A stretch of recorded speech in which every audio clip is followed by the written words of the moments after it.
This was only 2 years ago.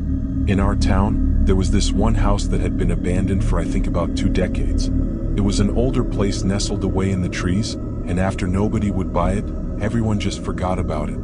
It slowly got covered up by the woods and left to rot.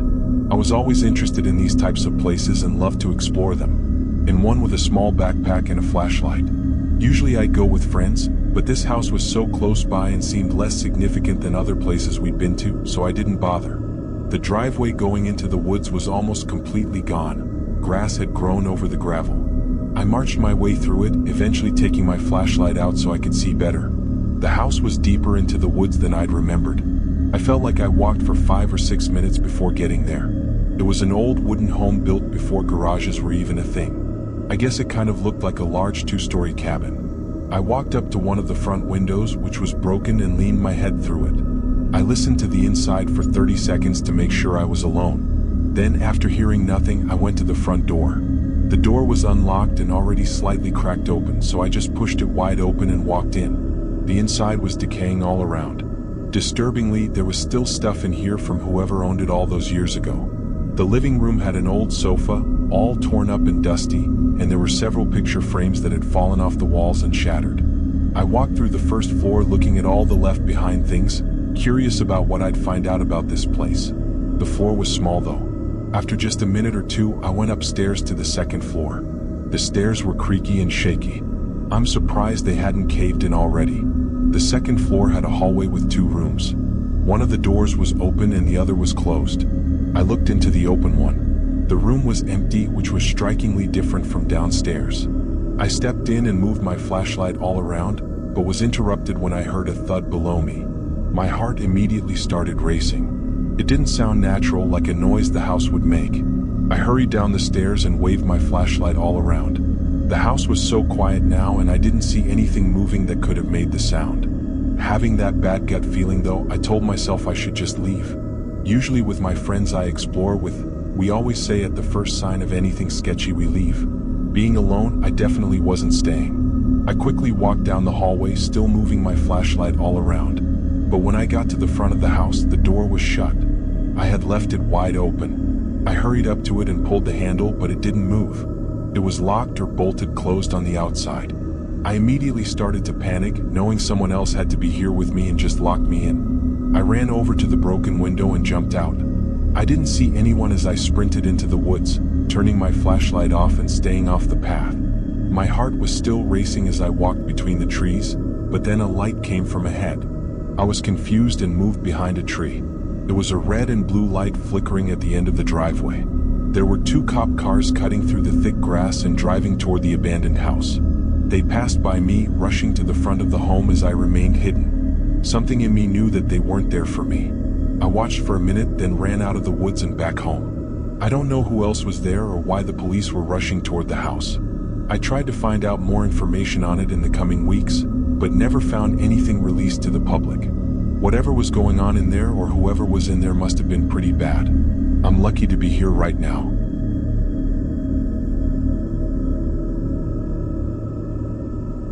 It was 2016. I lived with my 2 best friends, who I'll call Jason and Andrew for privacy. We were all roommates in an apartment in the city while we finished up our last year of college.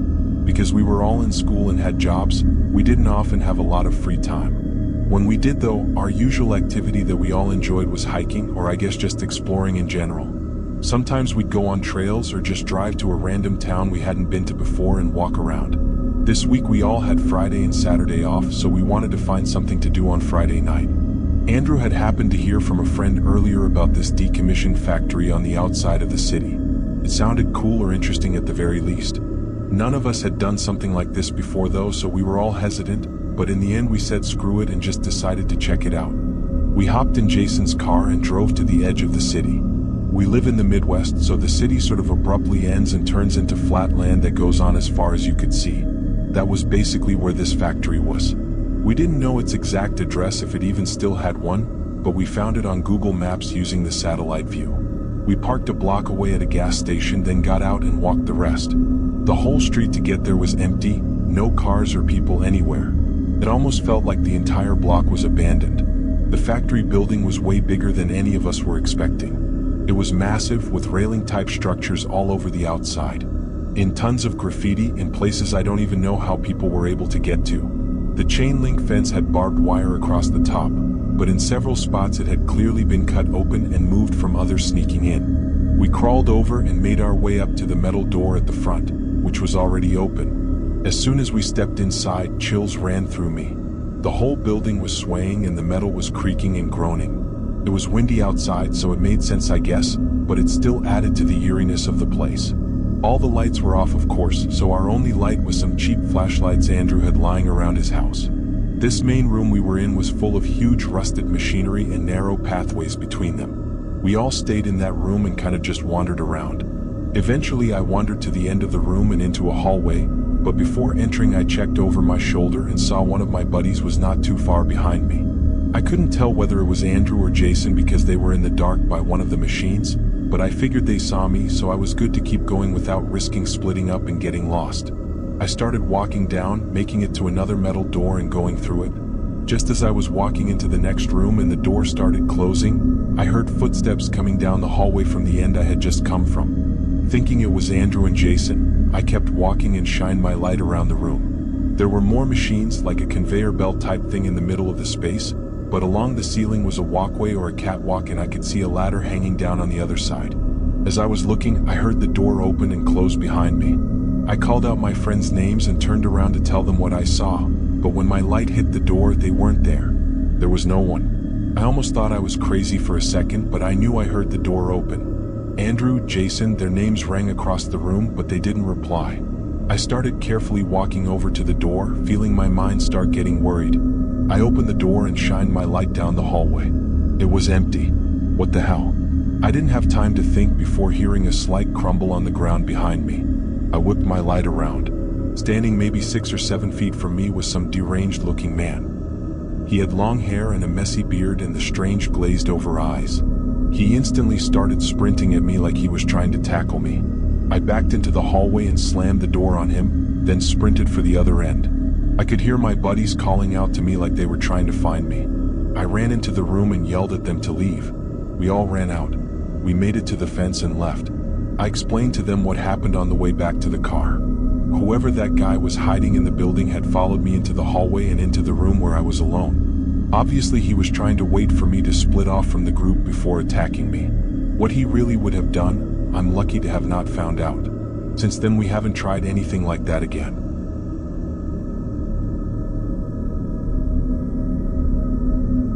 This was nearly 5 years ago from when I'm writing this.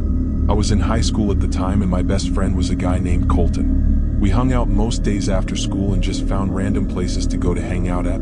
Anyway, this was right after our school let out for winter break, so we had a ton of time and nothing to do. We spent this whole day just chilling at his place and playing Xbox, but we eventually got bored. We felt like walking around or going somewhere. Now our whole town always knew about this creepy church that sat at the end of a deserted road. It was kind of blocked out by trees since they stopped keeping up with it. It had been abandoned for as long as I'd known about it, but even though we always knew about it, it had never really come across our minds to explore it. When I was a kid I was always terrified of it, but for some reason now I was a little bit more intrigued. So when me and Colton were walking around the edge of town and happened to pass by the deserted road to the church, we decided to check it out, at least to walk down the road and see what it looked like nowadays, and if nobody else was there, maybe look inside. It was already dark out, but the moon was bright enough for us to still kind of see where we were going. We also had our phones on us in case we needed a flashlight. The road was awful, it was cracked and had thick vines and bushes growing between the pavement. By the time we got to the end of it and looked back, we couldn't even see the street we'd just come from. Looking at the church though, it was way creepier than I'd remembered. It looked like the forest had engulfed it. Even the fence going around the courtyard was almost unrecognizable because it was drowning in the tall plants that covered it. We made our way through a broken section. It was very quiet as we approached the church. We didn't see any lights or hear anything to indicate anyone else was here, so we walked up to the large entrance door and pushed it open. The sound it made was like bending wood creaking and scraping its way across the floor. It echoed through the whole room. Both of us stayed at the doorway for a minute and just looked from there. What was really odd and also kind of creepy was that the whole room full of rows of benches looked almost untouched. There wasn't any debris anywhere or even graffiti like you'd expect from an old place like this. I stepped in and Colton followed behind me. I slowly walked down the aisle, just looking around at everything. Each step we took echoed throughout the vaulted ceilings. But when we got closer to the end, there was a sudden thud. It rang through the whole church. Both of us jumped and quickly got our phone flashlights out. We couldn't tell where it came from though. The sound kind of took over the whole building and echoed all around. We stood still and moved our lights around, looking for anything that had caused the sound, but we really saw nothing. Colton thought he saw another room closer to the entrance and maybe something had fallen over in there. Regardless, we kept exploring. I walked to the end of the hall where the podium was. I stood up there and looked back down at the way we came. It was so dark by the entrance, even my light couldn't reach that far. After a minute, Colton said he wanted to check out the other room, so we both headed over there. On the side wall was a door. I opened it and shined my light in. From just a quick look, I couldn't tell what the room was. We walked in and looked around. There were chairs stacked up against the wall and a bunch of boxes everywhere, like storage or something. While we were in there, we heard a subtle sound. We both stopped moving. It was a light thump and then another. It sounded like someone walking down the aisle we just came from. Both of us froze up. The sound was coming from the podium area, walking down toward the entrance. We could only see out the thin crack in the doorway of the room we were in, but we stared at the darkness out there and waited as the sound got closer. Then for a split second, someone crossed through the dark and out the front entrance door.